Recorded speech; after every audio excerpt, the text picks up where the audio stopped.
नमस्ते दोस्तों। नर्सिंग आउसबिल्डिंग अभी बहुत ट्रेंड में है। जर्मनी में बहुत नर्सेज की ज़रूरत है, मेल नर्स, फीमेल नर्स, उनकी बहुत डिमांड है क्योंकि स्थिति यह आ रखी है कि जर्मनी के कई हॉस्पिटल और नर्सिंग होम बंद होने की कगार पे आ गए। तो उन्होंने भारत का रुख किया और पिछले 2 साल से ये ठीक से उनको भारत से रिस्पांस भी मिल रहा है। बहुत सारे हमारे यंग बच्चे जो नर्सिंग के फील्ड में, मेडिकल फील्ड में अपना करियर बनाना चाहते हैं, वो वहाँ पे जाके नर्सिंग कर रहे हैं और ये बहुत ही अच्छा भी है। लेकिन स्टूडेंट्स या जो भी वहाँ पे हाउस बिल्डिंग नर्सिंग में करने जा रहे हैं उनके लिए 2-3 पॉइंट्स मैं क्लियर कर देना चाहता हूँ।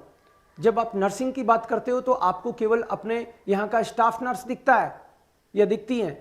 आप सोचते हो कि नर्सिंग का मतलब है कि डॉक्टर के आसपास घूमना और थिएटर, ऑपरेशन थिएटर है उसमें जाके थोड़ी मदद कर देना और कागजी कार्य वो कर लिया, बस उतना।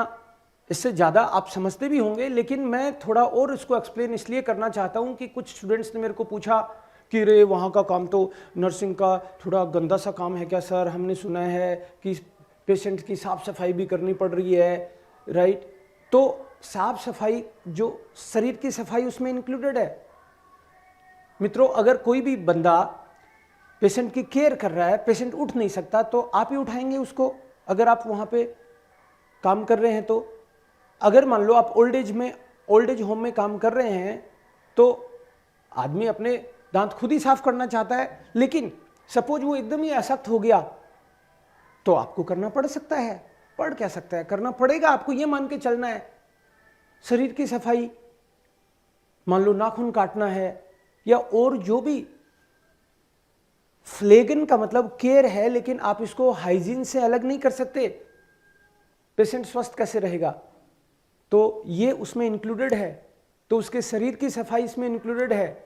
ऑफ कोर्स वो आपसे कोई वहाँ पे जो पोछा वोछा लगाने के इस तरह के काम वो आपसे नहीं कराते हैं, लेकिन मान लो किसी पेशेंट को खाना गिर गया उसका, तो आप साफ करेंगे, of course that is included. और आप वहाँ पे कौन से 24 घंटे काम कर रहे हैं? 8 घंटे की जो ड्यूटी है उसके दौरान ही है, शिफ्ट में दूसरा आएगा, उस टाइम पे दूसरा कोई करेगा।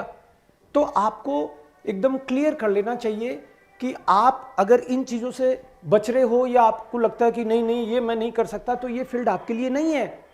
सो ये चीज़ आपको मेरी बताने की ड्यूटी है।